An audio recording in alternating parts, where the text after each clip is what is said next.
Imagine this scenario. Someone approaches you with an unusual proposition.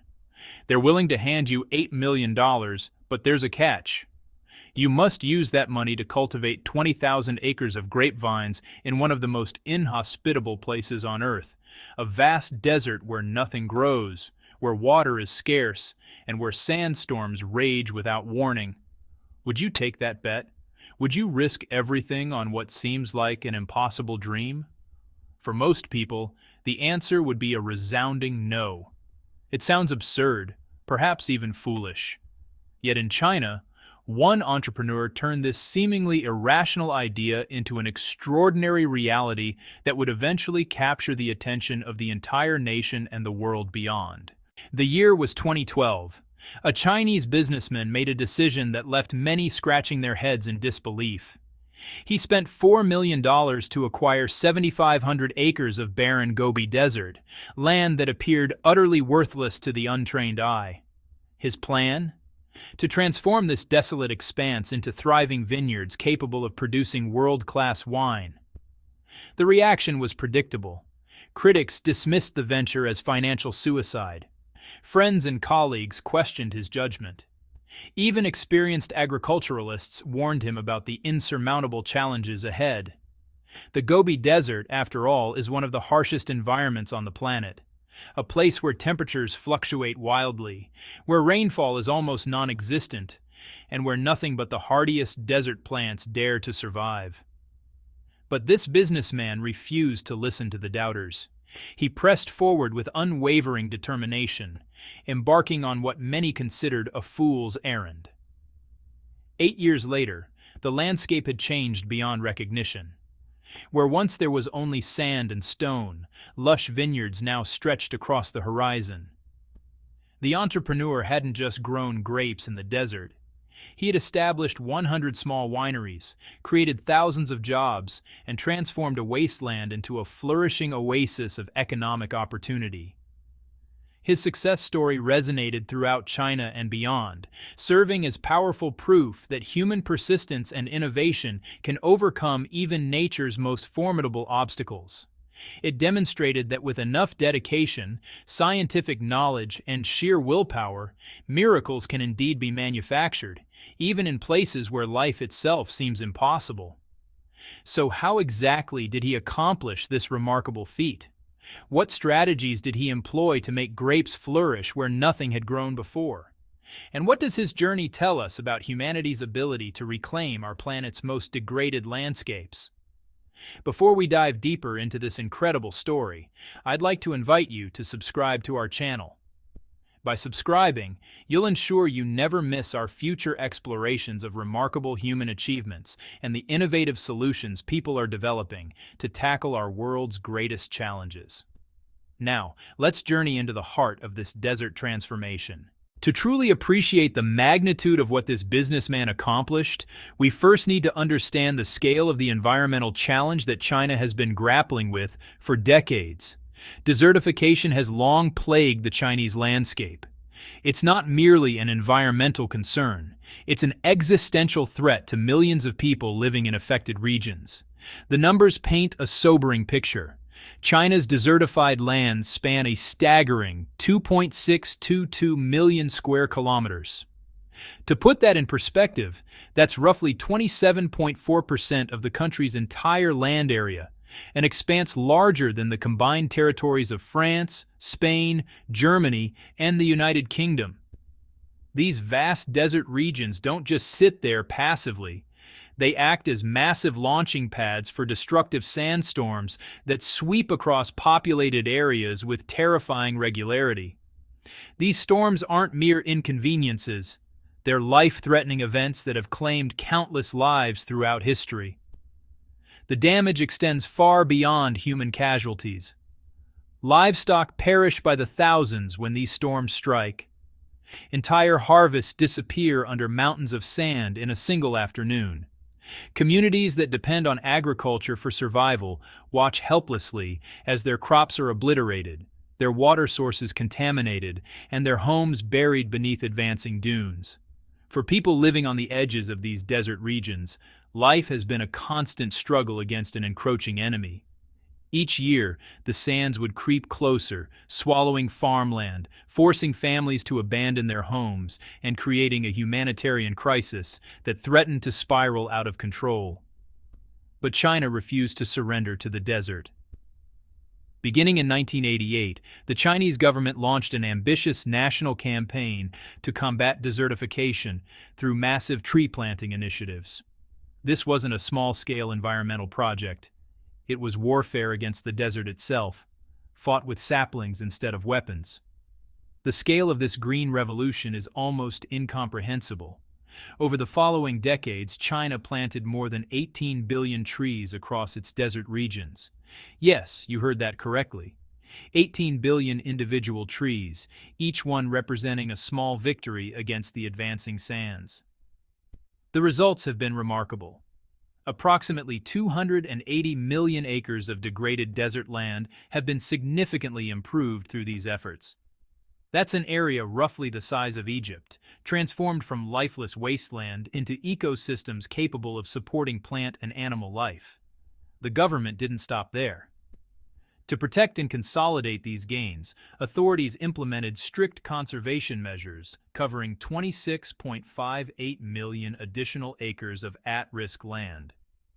Through these combined efforts, China has successfully brought more than half of its controllable, desertified territory under effective management.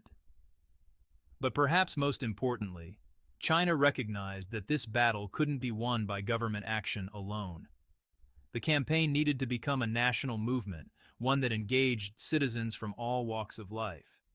New programs were developed to allow ordinary Chinese people to participate in desert greening projects through various methods, from direct planning activities to financial sponsorships of environmental initiatives.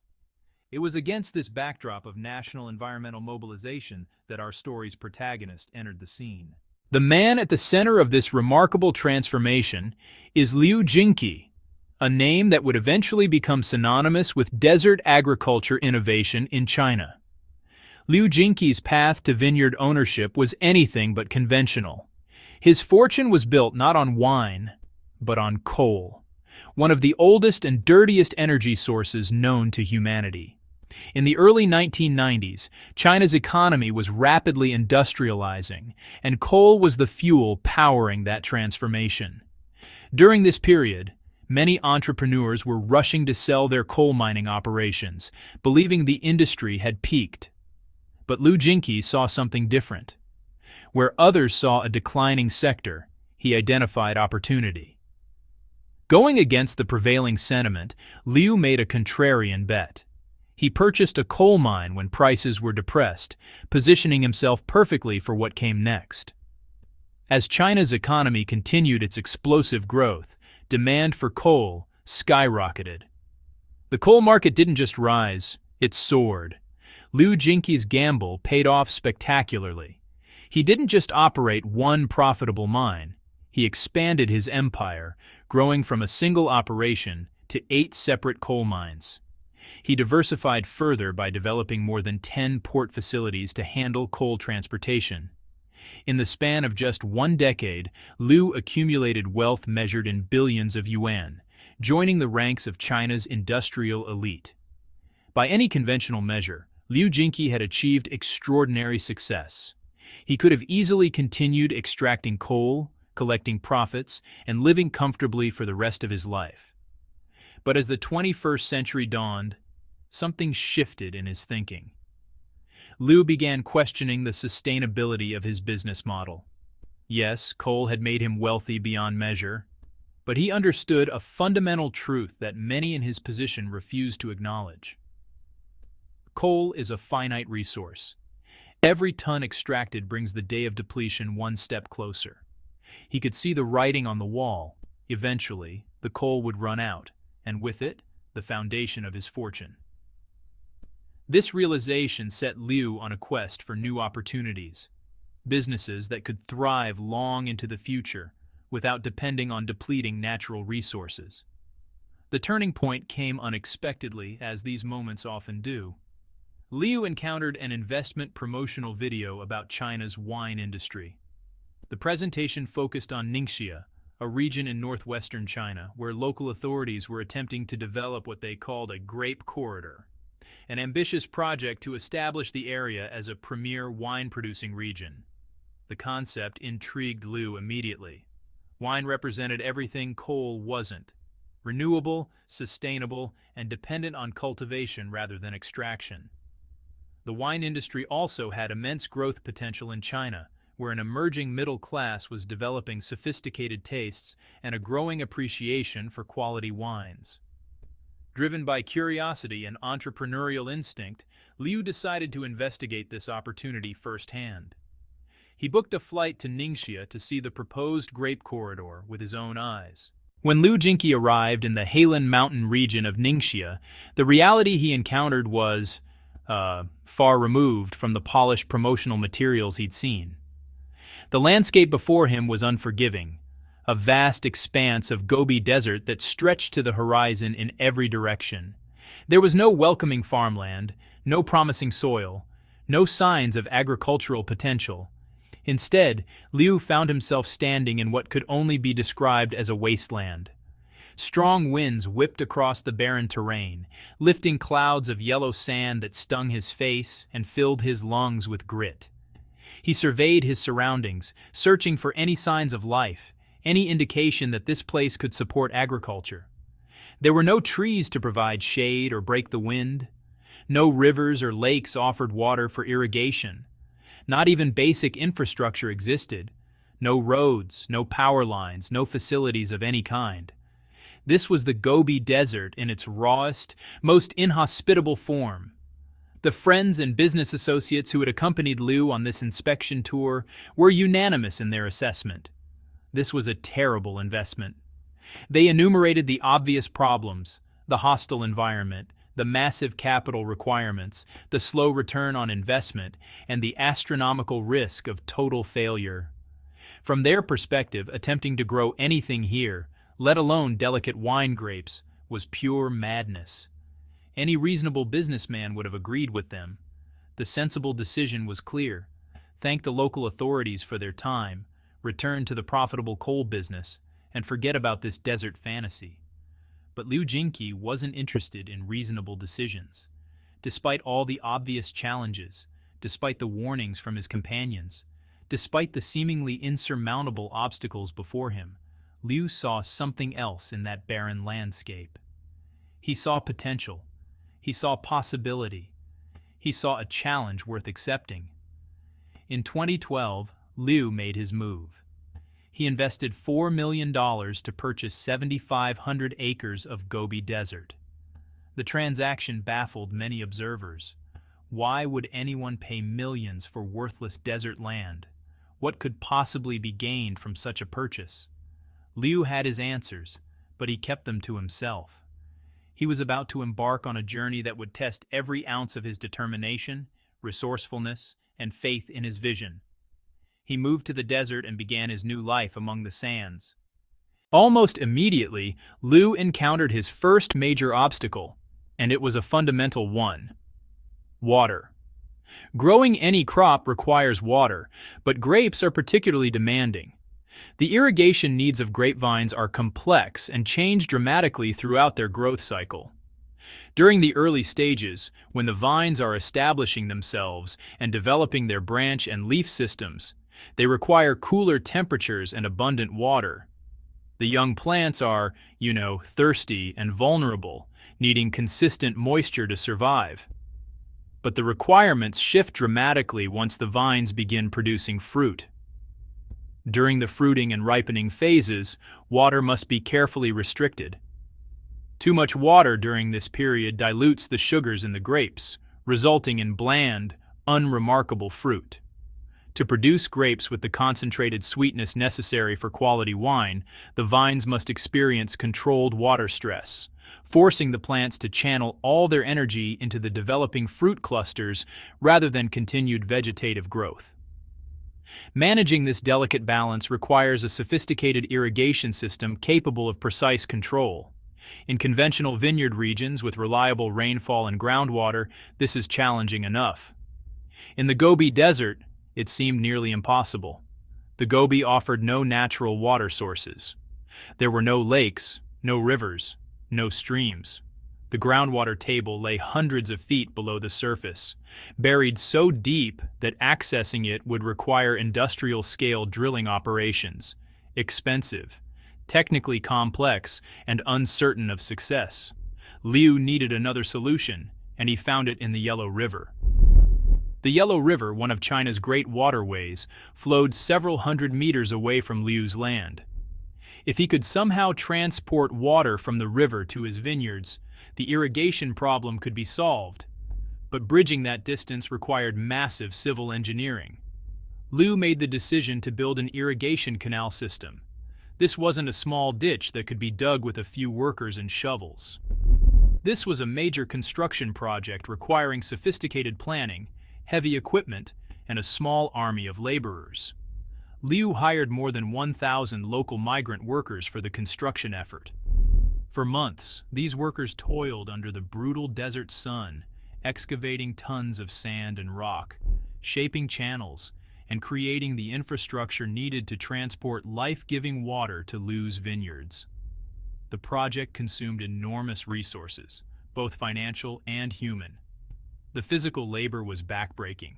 The technical challenges were constant. Equipment broke down repeatedly in the harsh environment. Workers suffered from the extreme heat and the relentless assault of wind-blown sand. But eventually, after months of unrelenting effort, the canal was completed. Water from the Yellow River began flowing through the newly constructed channels, reaching Liu's barren acres for the first time. The foundation for agricultural transformation had been laid. Liu had solved the water problem, but new challenges were already emerging. Battling the wind, creating barriers against the sandstorms. With water flowing to his land, Liu faced his next major obstacle, protecting his future vineyards from the destructive power of desert sandstorms. In the Gobi, sandstorms aren't occasional inconveniences. They're regular, devastating events. When these storms strike, winds reaching 60 or 70 miles per hour lift millions of tons of sand into the air, creating walls of particles that can strip paint from vehicles, bury buildings, and shred any plant unfortunate enough to be caught in the open. Young grapevines would stand no chance against such forces. A single major sandstorm could destroy months or even years of agricultural work in a matter of hours. Without protection, Liu's vineyard would be doomed before the first grape ever ripened. Liu consulted with agricultural experts and environmental scientists about potential solutions. Their recommendation was clear. He needed to create a living windbreak, a barrier of trees planted around the perimeter of his vineyards that could absorb the wind's energy and filter out the abrasive sand before it reached his valuable crops. But implementing this solution wasn't simple. It required yet another massive investment of capital and another Herculean engineering effort. Liu committed approximately $1 million to purchase poplar trees, more than 2 million individual saplings. Poplar trees were selected for specific reasons. They grow quickly, can survive with limited water once established, and their deep root systems help stabilize soil, preventing further erosion. Teams of workers planted these 2 million poplars around the entire perimeter of Liu's property, creating a green fortress designed to stand between his vineyards and the desert's fury. The planting process alone took months to complete. These trees served multiple purposes beyond wind protection. As they grew, they would help moderate the extreme temperature fluctuations common in desert environments, providing some shade during the scorching summer days while creating slightly warmer microclimates during cold winter nights. Their roots would help stabilize the desert soil, preventing it from simply blowing away in the next storm. With the windbreak established, Liu had created the basic conditions necessary for agriculture. He had water. He had protection from sandstorms. Now came the most critical challenge: finding grapevines that could actually survive in this extreme environment. The scientific breakthrough: engineering desert-adapted grapes. Standard wine grape varieties, developed over centuries in Europe's temperate climates, were never designed to handle the Gobi's extremes. The temperature swings alone would kill conventional vines. Desert temperatures can soar above 110 degrees Fahrenheit during summer days, then plummet below freezing on winter nights. The soil chemistry was completely different from traditional wine regions. The ultraviolet radiation was more intense. Everything about this environment was hostile to European grape varieties. Liu understood that importing French or Italian grapevines and simply planting them in his desert vineyard would be futile. He needed something different, grape varieties specifically engineered to thrive in desert conditions. To solve this problem, Liu assembled a team of agricultural scientists and viticulture experts. He provided them with resources and a clear mandate: develop new grape varieties capable of producing high-quality wine grapes while surviving the Gobi's brutal environment. His scientific team rose to the challenge. Through careful selection, crossbreeding, and rigorous testing, they developed new grape cultivars with enhanced drought tolerance, improved temperature resilience, and the ability to concentrate sugars even under the challenging conditions of desert cultivation. These weren't genetically modified organisms in the modern sense.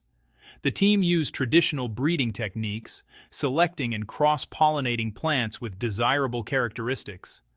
But the result was revolutionary grape varieties that could genuinely thrive where no wine grapes had grown before.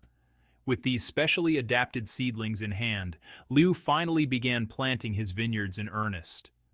Thousands upon thousands of young vines were carefully positioned in the prepared soil, their roots reaching down toward the irrigation channels that would sustain them. Now came the waiting. Grapevines don't produce commercial quantities of fruit immediately. It takes years for vines to mature sufficiently to yield grapes suitable for winemaking. Liu would need patience, continued investment, and unwavering faith that his vision would eventually be realized. The first harvest, from grapes to gold. By 2016, 4 years after Liu's initial investment, his patience was finally rewarded. The vines had matured, and the desert produced its first substantial grape harvest. For Liu, this moment represented more than agricultural success.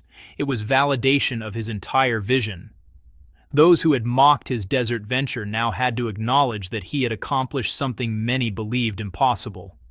Grapes were growing in the Gobi Desert, and they were growing well.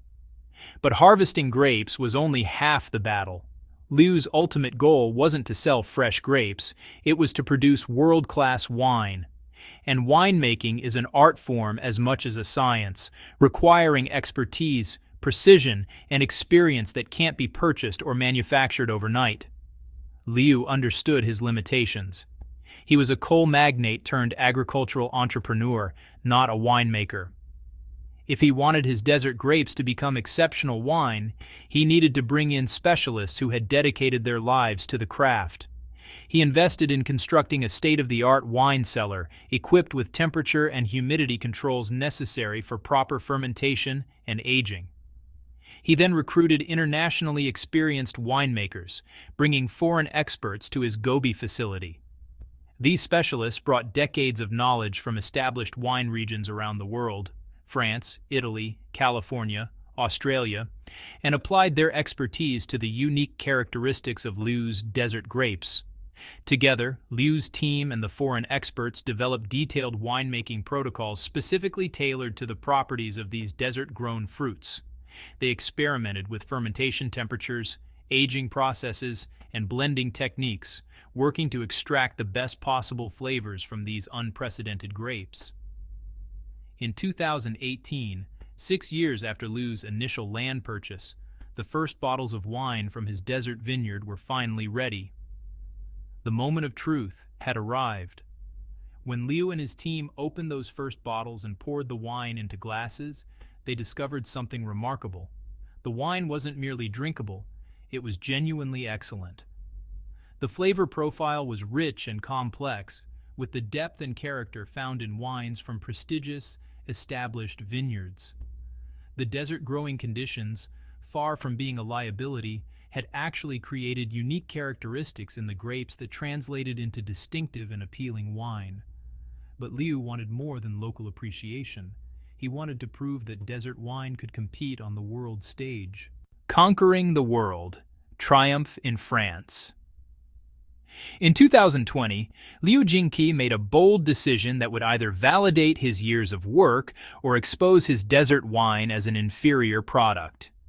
He entered his wine in the Gilbert International Red Wine Competition held in France, the heart of the traditional wine world. France isn't just another wine-producing country.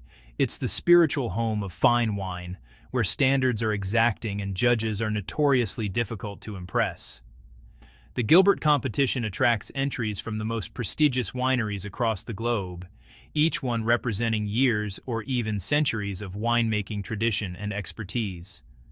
For Liu's wine, produced in a vineyard that hadn't even existed a decade earlier, grown in one of the most unlikely places on Earth, to even be considered alongside these established brands seemed audacious. The competition was fierce. Entries came from famous French chateaux, celebrated Italian estates, renowned California vineyards, and distinguished wineries from every major wine-producing region on Earth. Each bottle represented the culmination of generations of knowledge, traditional techniques, and carefully cultivated reputations. And then came the announcement that shocked the wine world. Liu Jingqi's desert wine had won a gold medal,